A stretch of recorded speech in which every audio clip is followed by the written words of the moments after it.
welcome. Thank you for joining us this afternoon for our talk about how planting trees can benefit your farm business and the environment.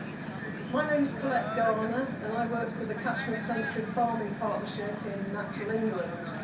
And our role is to help farmers to keep nitrogen on the farm to reduce air and water pollution. I'm an air quality advisor, so my focus is on reducing ammonia emissions on farm, and part of my role is to produce information, tools and technical advice for advisors so that they can go out onto farm and advise on best practice to reduce their ammonia emissions. Now you may wonder why ammonia is such a big issue. It seems to be the poor relation in the press because we hear more about greenhouse gases and climate change. But nitrogen in ammonia has the capacity to damage natural habitats that are capable of storing carbon and water, which can help to mitigate the effects of climate change.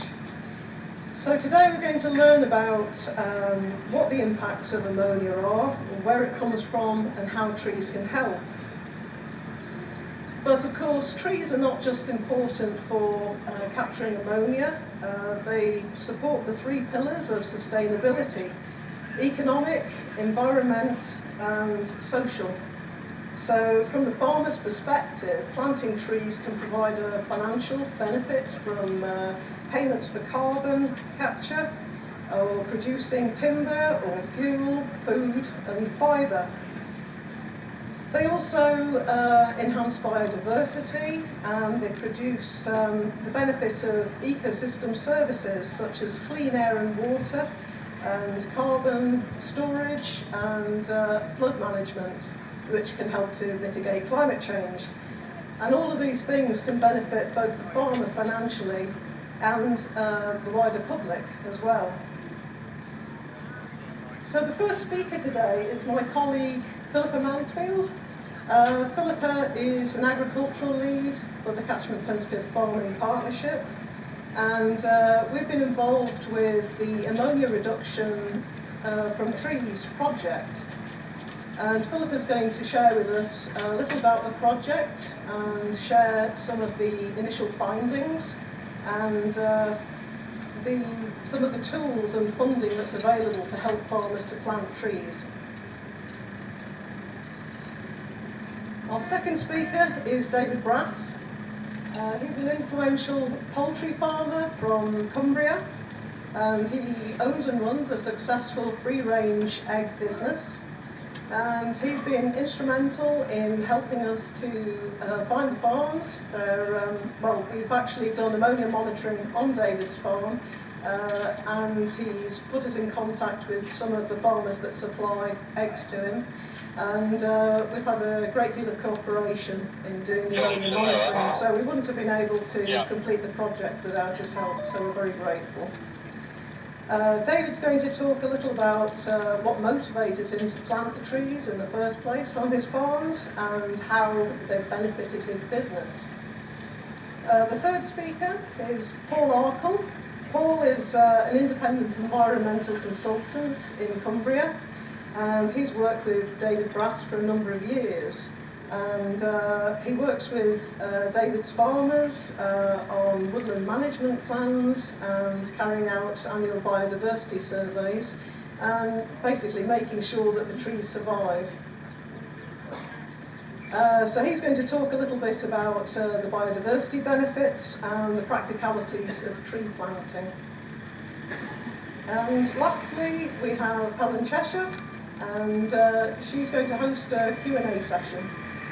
So without further ado, I'll hand you over to my colleague Philippa. Thank you, Colette. And thanks everybody for joining us. I know it's a bit of a graveyard shift today at the end of a very busy day with a lot of information overload. So thanks for bearing with us and coming to this late talk. So I'm going to talk first a bit about the multiple benefits of trees for the environment. I think most people appreciate that trees are good for the environment. Obviously they need to be planted in the right place, the right tree in the right place.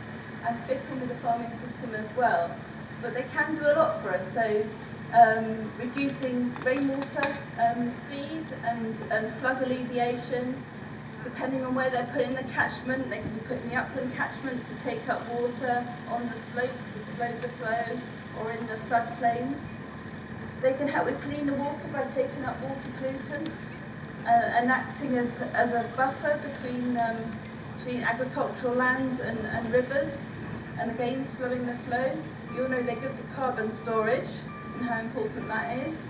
But they can also produce things for us, so nuts and fruits, timber fuel, and give shade and shelter to our livestock, so benefits there for the farming systems as well. And they're great for soil. Soil biodiversity underneath trees is way bigger than and better than under anything else. And they also stabilise soil and stop that erosion and runoff. They're a great wildlife habitat. And they can also provide diversification for the farm in terms of tourism, maybe getting communities out into the farm's environment as well. But what I'm going to focus on today is the benefits that trees can give for cleaner air and how we can make best use of that. So DEFRA published their clean air strategy a couple of years ago now, and the aim of that is to improve human health and to reduce the impact of air quality on the environment. And it covers all air pollutants, whether it's from industry, domestic sources, transport or agriculture. But there's a chapter that's particularly devoted to agriculture and focusing on how to reduce ammonia emissions. And they've set out some plans for actions that they want to take with the agriculture industry to reduce ammonia emissions. And it's mainly around fertiliser use, reducing the rate of urea fertiliser use, which releases ammonia, low emission spreading of slurry, covering slurry stores, incorporating manure more rapidly, and also they're looking at design standards for livestock, housing and environmental permitting for dairy and beef. So really big changes. And CSF are working with farmers to try and kind of prepare for the changes that are coming and see what can be done on the farm in a practical way. And the target that we've signed up to is an international one. So we're aiming to reduce ammonia emissions by 16% by 2030. We had some interim targets that we haven't really got very well with. We've actually seen ammonia emissions go up recently as some of the dairy industry intensifies and use of urea use has gone up. So whereas other pollutants have gone down, ammonia is something that's actually getting worse, so we need to address that. So why is ammonia a concern? Well, ammonia is a source of nitrogen, NH3. Obviously that's an important fertiliser, but it can become a pollutant when it's in the air as well. And it actually reacts with other pollutants in the air and can travel long distances and actually forms toxic particulates. So very, very fine particulates which we breathe in and can cause cardiovascular disease and breathing problems. So it has an effect on human health. It also has an effect on the natural environment. So it can be deposited as dry air or as in wet deposition in rain. And it can acidify soils, and it can also over-fertilise habitats which are sensitive to excess nitrogen. And that means that you have less biodiversity. So the sort of impacts it can have are particularly serious on lower plants. So lichens, mosses and liverworts are particularly sensitive, and it can actually have a toxic effect. So you get these bleaching effects on the lichen, and you get the deterioration of sphagnum moss, which obviously is really important in terms of carbon storage and climate change. And lichen's really important as well because of the amount of water that it holds. So lichen can actually hold water and reduce flood risk because of that. And it can also have this sort of eutrophication effect in habitats where you get a species that likes high levels of nitrogen taking over from other species. So here you've got wavy haired grass taking over from the heather, and then you get things like wood sorrel and rarer species being competed out. So if you look at the state of our triple SIs in the country, actually most of them have got ammonia levels which are higher than the level which causes harm. So the critical level for ammonia for lichens and mosses, for example, is 1 microgram per metre cubed. Nearly 90% of our triple SIs exceed that already. And we also have a critical load for nitrogen, which is linked to ammonia and other nitrous oxide pollutants. And most of our triple SIs are also exceeding their critical loads for that. So however much good site management we do to our triple SIs is being damaged by air quality already, so we're never going to get them into good condition unless we do something about the air quality impacting them as well. So where's all this ammonia coming from? Well, 87% of it comes from farming.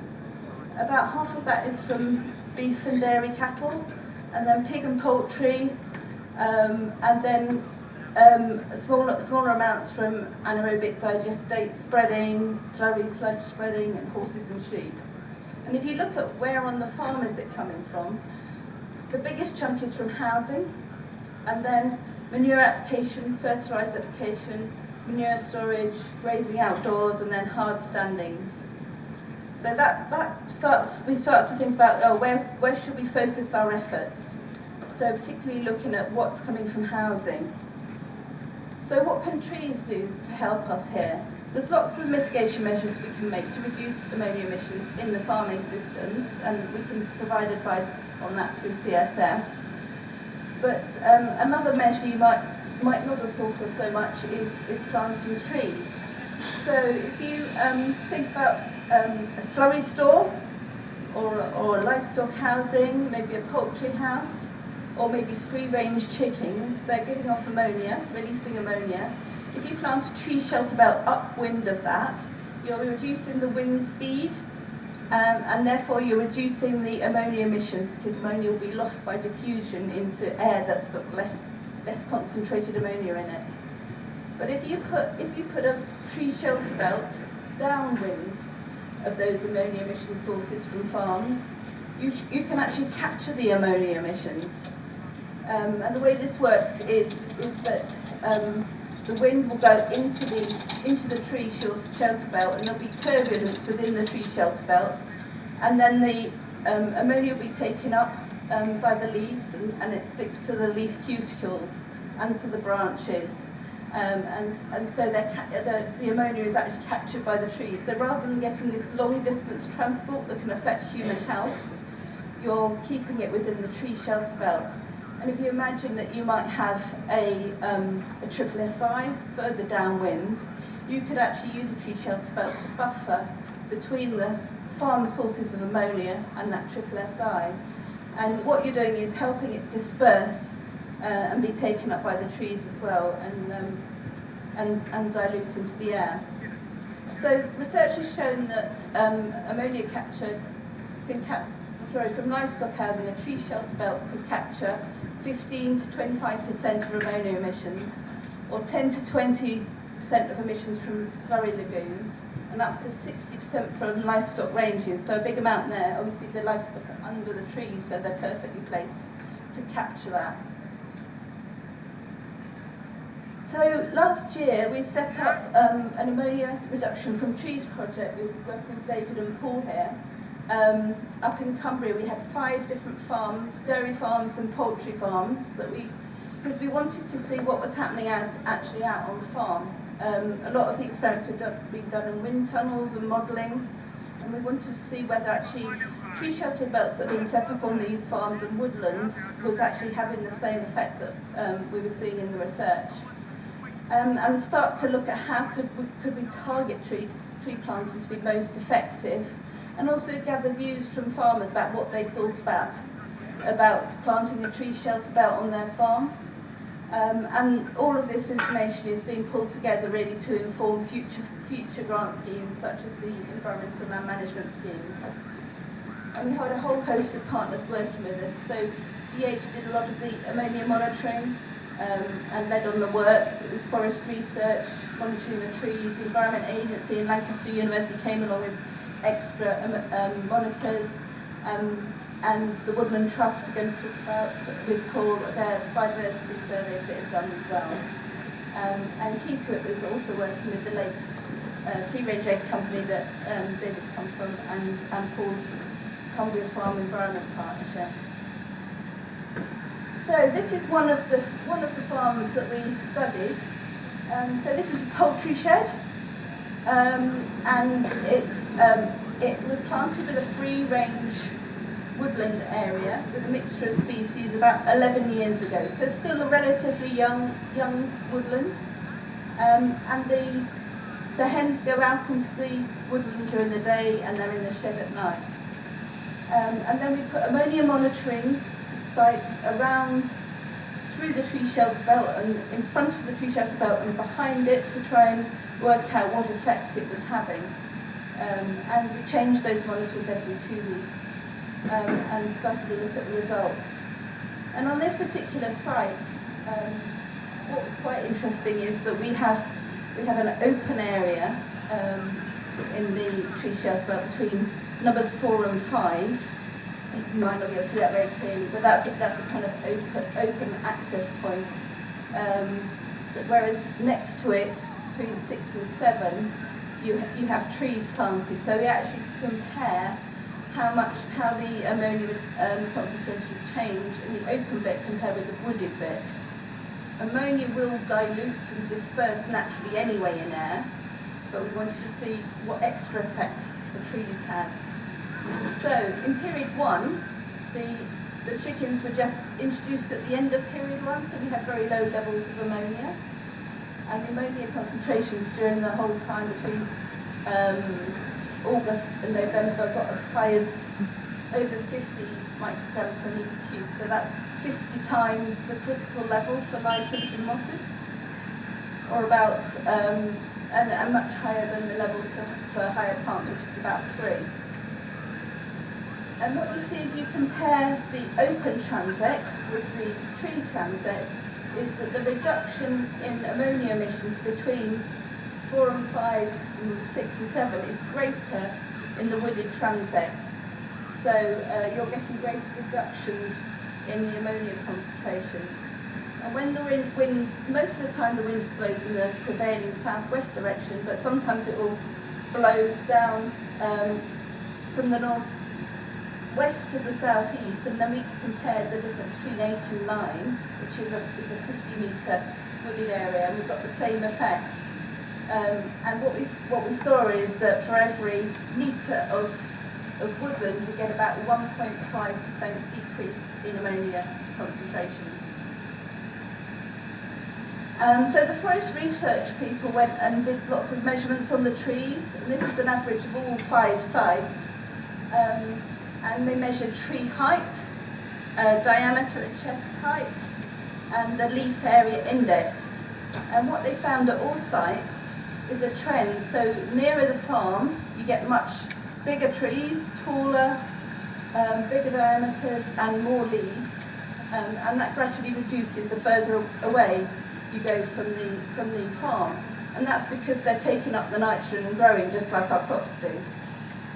And if you work out how much of that is being taken up as nitrogen, we get a similar pattern basically. You can calculate from the leaf area index how much nitrogen is being taken up. And again, the plants nearest, the trees nearest the farm are taken up more than the trees furthest away.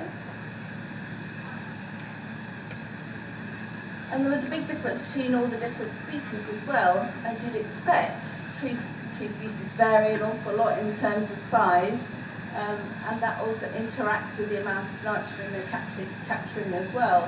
So you'll have some species such as poplar there, which are at the tallest and the biggest tree diameters, right down to hazel and Scots pine.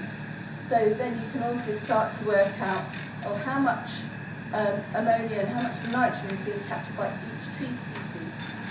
And we use that to inform an ammonia calculator tool that CH and Forest Research have developed, which basically predicts over the lifetime of the trees how much ammonia they will capture And if you plug the figures in and you compare the different species, so we have aspen in blue and oak in red there, and you can see that the amount of ammonia that they're absorbing is much higher in aspen than oak, and that's basically because the aspen is growing so much more quickly than the oak. And if you look again at the different depths of the tree shelter belt, so over on the left it's a 20-metre shelter belt, compared with a 50-metre shelter belt on the right, you're getting almost double the amount of ammonia captured by the deeper the shelter belt. So the more trees you have, the more leaf you have, and height and leafiness, the more ammonia you're capturing. We also thought about, how would you target tree planting to protect those most sensitive sites? So we mapped out here, or CH model has mapped out the special areas of conservation, which are the green sites there. And then they looked at, what proportion of time are these sites upwind of a source of ammonia that's within 5 kilometres that might affect them, and gave that a score. And then they looked at what the ammonia emissions were based on agricultural census data, where are the biggest emitting farms, and gave that a score. And we combine that and we can work out where is the best place to plant those trees to protect the SSSIs. So if you look at a smaller scale, so this is Bolton Fell Moss in Cumbria. And so we've got a map of the wind score. You can see the wind changes direction quite a bit, but most of the time it's come from the southwest, and some of the time from the opposite direction. In terms of emissions, again, there's emission sources from farms all around the moss. But actually there's stronger emissions from the south and the southwest, and if you put those together, you work out if you want to maximise your tree planting, the best place to put them would be in the southwest kind of sector, down upwind of the special area of conservation. And this is a lowland bog that's been restored through a project and re-wetted, and is now an important sink for carbon, so we want to try and protect it. So that's something we could potentially use in the future schemes. So the next part of the project was doing a survey of farmers. 149 farmers were asked to fill in a survey about what did they think of adopting the practice of planting a tree shelter belt on their farm. And they had to score that against various parameters. Most of them thought, it's good for the environment, but it's not so good for the farm business. It's going to be a lot of work. It's going to be a bit risky. And in the future it might be difficult because we've put land down to trees and we might want some flexibility with that land. So there were some concerns about it, and actually it worked out that of the ones that we surveyed, about 2% would consider adopting it. But there were a greater number of poultry farmers who were interested in adopting it, and they understood, I think, the benefits in terms of the farm business better than the other sectors. There were obviously some benefits that Dave is going to tell you about in a minute. So they were more aware of that and more willing to adopt. The interesting thing that we did with the farmers that did the trials with us, CH gave them some guidance on ammonia reduction from trees and how to design a tree shelter belt, and testing out with the ammonia calculator to see what the best species might be on their farm. And we scored them before and after they had that advice session, and they actually became much more positive when they understood it better. So the adoption scores actually go up when farmers have got the information they need, basically, to understand what they're doing and what they're getting into. And even though there was, most of them thought it might not be profitable, might not be good for the farm business, actually there were, if you look at the quotes and the comments that were made, there were quite a lot of positive comments about the farm business benefits that they could identify, and they're kind of win-wins for the environment and for the farm business. So, for example, public perception, they thought trees would be good for public perception. It might help them, give them advantages in elms. One of the pig farmers thought that they might be able to use the wood chip for boiling feed. It would reduce their carbon footprint, and they could use it for screening buildings and for reducing ammonia levels and better for the ranging birds. So there were some animal health benefits as well. So I'm going to pass on now to David, who's going to tell us more about why he planted trees on his farm.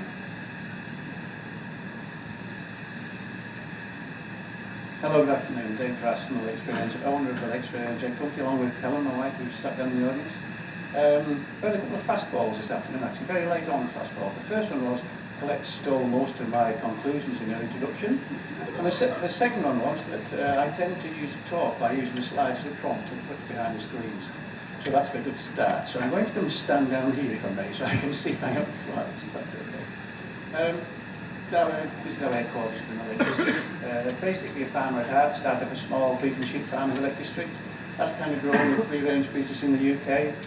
We have about 80 farmer suppliers across the whole of the North of England, Northern Ireland. About 2 billion eggs a year, something like that. It's busy, but at heart we're still farmers. And why do we start with trees, as we were going to talk this morning?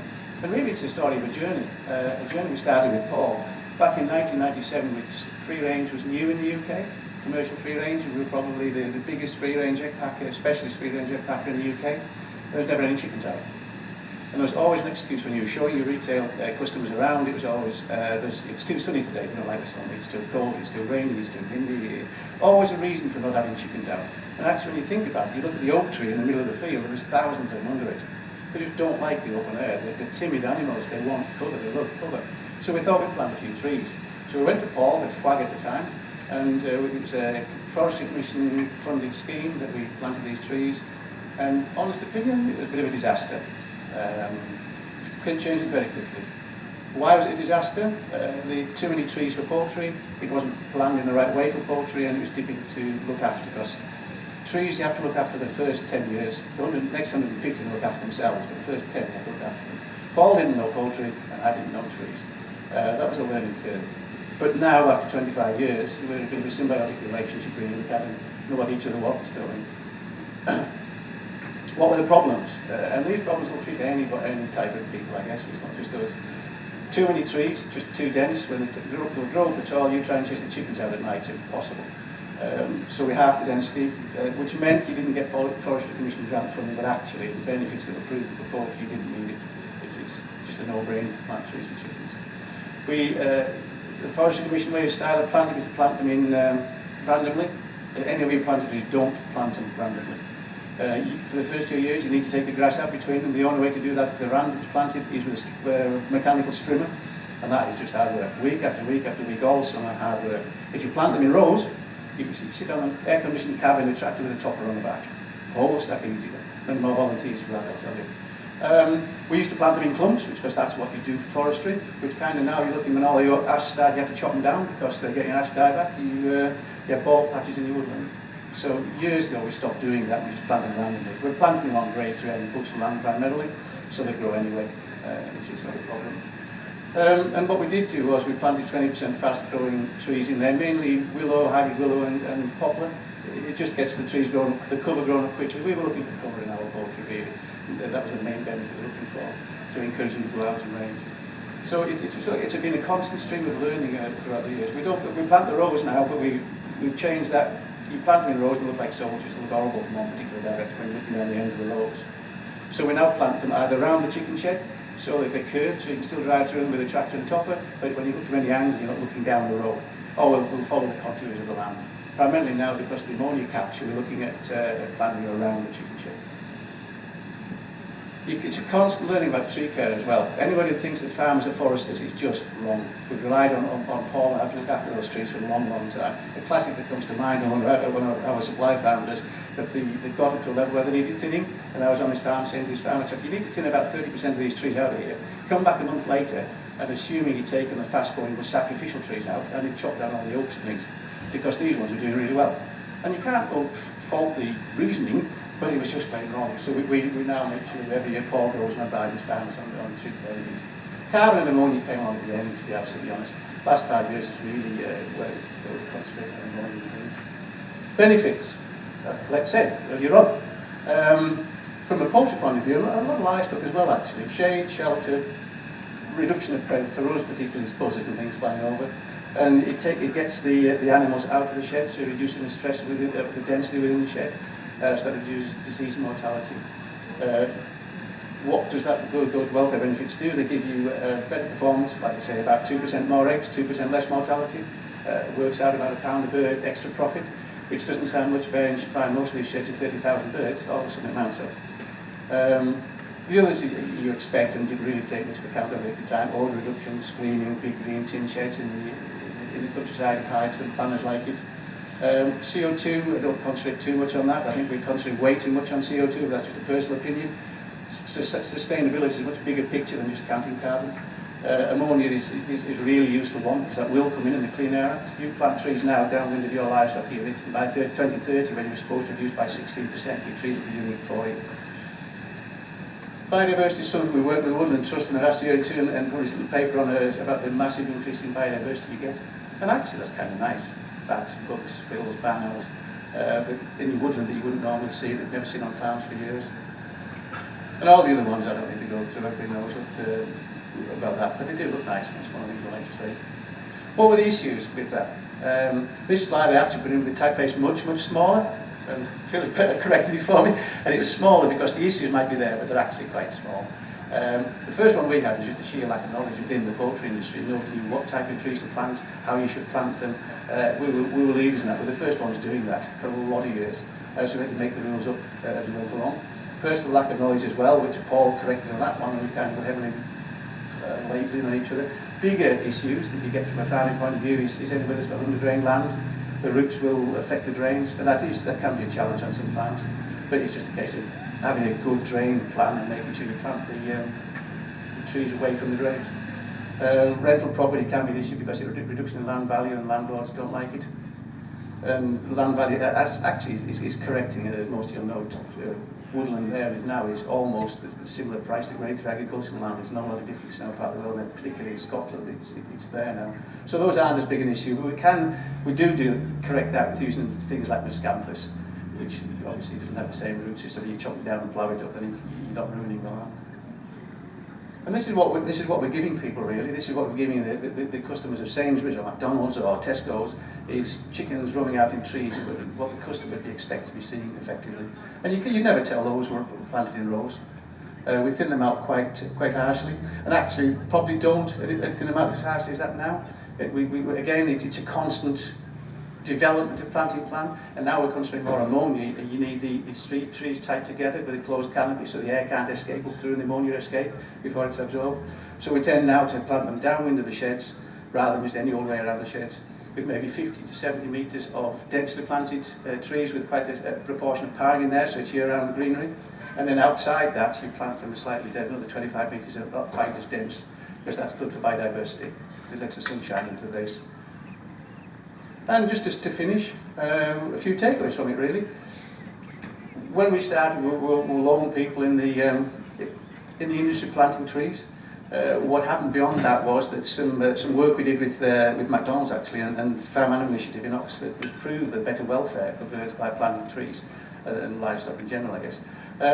Which meant that the RSPCA Code of Practice, which I'll operate to, picked that up as a requirement. So every farm in the UK, for a poultry farm, has to plant trees for the RSPCA assured quality, which has added 26 million free-range birds in the UK, £1 a bird more profitability. All of the UK industry is better off to the tune of 26 million a year.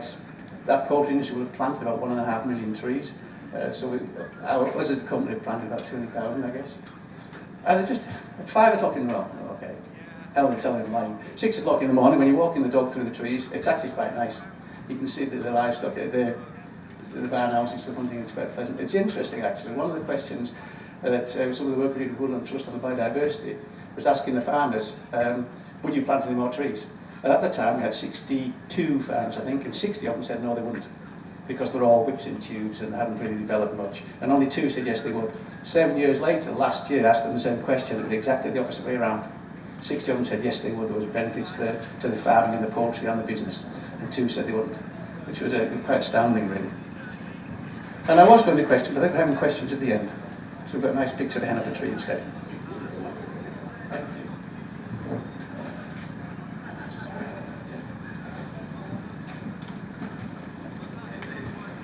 Hi, I'm Paul Arkle. I've worked with David for the past 2 decades really on developing this, and it's I say it's a career highlight because it's a pretty unique situation where we've been able to take an initial idea and develop and continue to develop it. We still are developing it really in response to different demands of tree planting. Like I said, I've learned a lot about hens, so has my wife actually. And David's learned hopefully a bit more about trees, as our farmers have as well that we work with. They're interesting sites to plant trees on, hen ranges. Obviously, the sort of bit around the hen shed can be a fairly hostile place to put trees in.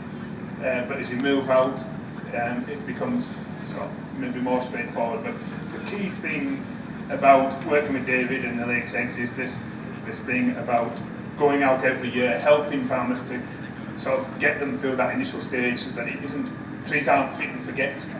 That aftercare thing is probably one of the most critical things, and I'll reiterate that probably again, because that's the one thing that dictates the success or failure of the planting scheme. And I've seen, I work with a lot of other farmers, all farming sectors up at Cumbria and beyond, and there's planting schemes going back sort of to the 1990s, and the ones where the farmers had that commitment to look after them, they're the ones that succeeded, and the other ones are disappointing to see after 20 years they're still pretty much just a relic sort of planting scheme.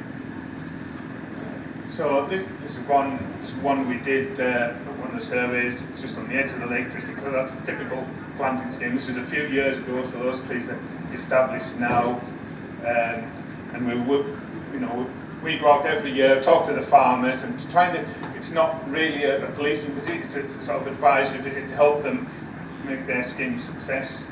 And we talk to them about what wildlife we see and what they see, and really good two-way conversation. And it was kind of we were curious as to just what benefits are these trees to biodiversity, as well as the commercial and sort of welfare benefits to hens. And most of the sites that we work with were fairly improved grassland, often intensively managed. So we're starting from kind of a blank canvas for wildlife, fairly depauperate really. So we sort of think, well, when we were looking at the planting schemes, David's mentioned about the layout and composition, what we're looking for, and how might that sort of benefit wildlife as well as the hens. So that I'll just put these on. So that's the typical composition that we worked on. After a few years, in terms of planting a small number of trees, working on a minimum of 20% of the hen range that hens have access to having tree cover, and most of that is around the shed, so that draws the hens out, draws more of the hens out. David's mentioned the fast-growing trees to provide short-term cover, conifer trees initially to provide winter cover for the hens. But when we first talked about it, one of the things I was particularly interested in, I did a master's in sort of woodland ecology, and that link with local wildlife. We think if we get this right, we should be able to benefit wildlife locally. So that was why I was keen to sort of discuss the possibility of a significant proportion of locally native trees. We work with a range of sites, Cumbria, sort of lowland sites and upland sites, and we looked at what was the sort of locally native woodland type, and we try and sort of replicate it as far as possible with the planting scheme. So, like David said, the ranges have to be managed, and we learned the hard way about having access for machinery to talk to the grassland and things like that. But at the same time, we have something that replicates the sort of composition, particularly of sort of locally native woodlands. So, I'd say as the years went by, our sort of curiosities, we were aware by doing our visits that there was wildlife being drawn into it, and I know that's been the case with some other big planting schemes. That there's a sort of gradual sort of encroachment of wildlife from adjacent sites. And so we were lucky a few years ago, talking to Helen and the Woodland Trust, that I guess you were as curious as well as we were. So they funded, we did a pilot study in 2015 to look at how we might sort of assess that. And it's brilliant, fairly unique to be able to go back 4 years on the trot and do a series of sort of assessments to see what wildlife was present on the planted ranges. And also the beauty of working with David, because of his long-term commitment and ongoing commitment with new producers coming in, we had a sort of good cross-section of planting schemes at different stages of development, really. So we broke it down into sort of 3 types of sites. So the new sites, these were new producers often, or producers expanding onto new sites. And they were literally the trees just in the ground sort of within the last couple of planting seasons. So tree tubes maybe just starting to emerge from the tree tubes. So that was, we classed them as new sites. And there was an intermediate site where the trees had been in a few years, they were starting to get a bit of a canopy forming above the tubes, and you know, changing sort of structural the composition of that site around the sheds, and then the established one. Some of the first producers we worked with, I guess, David, they had really, you know, well established planting schemes, and like I say, because a lot of these were fairly intensive, often dairy pastures and things like that, grassland pastures, they tend to be fairly nutrient-rich soil. I've done some planting at home, and high phosphate index, and on those soils, trees actually grow like mushrooms, which is quite good. So we had a good cross-section to work with, 3 of each site, to get an idea of what the sort of hopefully conclusive results. A colleague of mine who's been studying birds for the last 40 years, he did 3 bird series across each year, sort of early summer, late spring, early summer, midsummer, and then late summer. And it was very interesting to see the contrast of those 3 recording periods. That basically picked up migrants arriving and potentially breeding birds, and birds with sort of young offspring, and then also the late summer migrants that are fueling up to head off, or at least to get through the winter. I'm personally interested in bats, and it's interesting because the trees were saying planted in rows, you kind of get foraging routes for that bats like linear features in the landscape, and so we had a set of a bat recorder on each of the sites to record all night to see whether they, you know, they're using it in the early stages of the evening, or how frequently and how intensively were bats, if they were present, we're using that. And then to try and get an assessment sort of daytime, we did a butterfly transect, just walking around right through the sort of planted area and out onto the range. And we did that every year for the 4 years on each of the sites. And likewise with the moth trapping, that's one. Ideally, we would have done moth trapping probably once a month all the summer, but because of resources and just time, we didn't. But we did one. I did a moth trap survey each year on each site, sort of the peak, sort of midsummer, and we because the ranges are managed specifically to, you know, for welfare and things like that. We did an assessment of ground vegetation, that's a sort of structure and composition, and the canopy cover, to see how that might have, you know, to see if that related to the sort of wildlife as well. So typically on the ranges, with 59 species of birds we recorded, and 12 of those are on the red list. So we knew that those sites were having a benefit. And if you think of a typical grassland site, which is the precursor to the planted ranges, then that's obviously an increase. Bats were present on all the ranges. We recorded activity on all the ranges, and like David said, about 80 suppliers now. And when we've done the annual visits, they've all seen bats flying up and down things. So that's a huge increase in habitat for bats, you know, which is a fairly endangered species. Butterflies, going back to hens, they're fairly ruthless when it comes to invertebrates on a range. So we did record quite a range of butterflies. It was pointless we've sort of talked about putting in pollen nectar mixes and things like that, but they wouldn't last very long with hens. So, I think it's more the structure of the habitat, because as well as the trees, we get within the rows of trees a sort of grass, tussocky grass habitat, and they seem to be like that, and particularly well away from the hen sheds where there was probably less intensively managed range. That was tended to be where they were. Like I say, it was the structure of the ground vegetation that seemed to, as well as the trees, that have a benefit. And David mentioned about woodland edge, and sort of working with 4 to 5 metre spaced rows.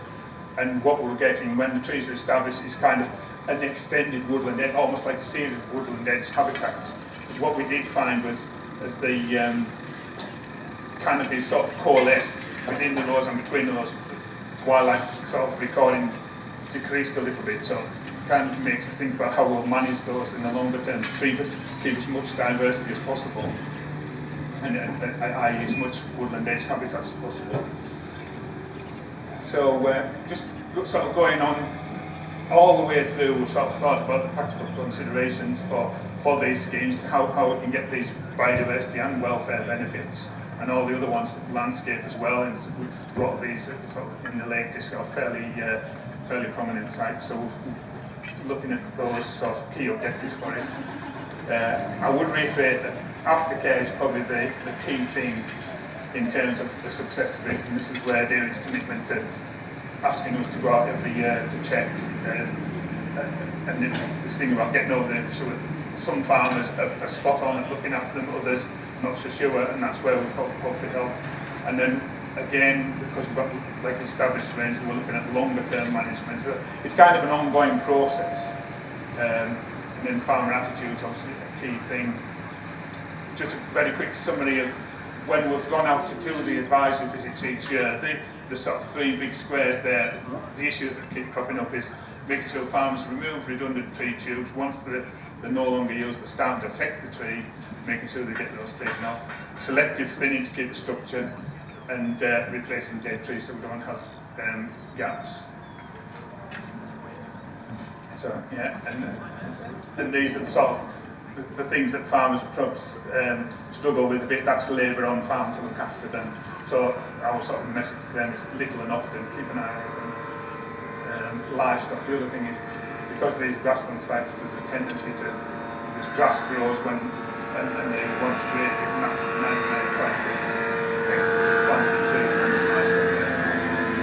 But overall, over the years, we've sort of done an assessment, and the general attitude becomes positive, particularly when these trees and the schemes are successfully established. So that would be my key recommendation. Practical advice, and it's ongoing advice as well. That aftercare advice particularly, and it's kind of moral support to say keep at it, and then like I say, these trees will look after themselves in due course. Just like I say, it's kind of attention to detail particularly.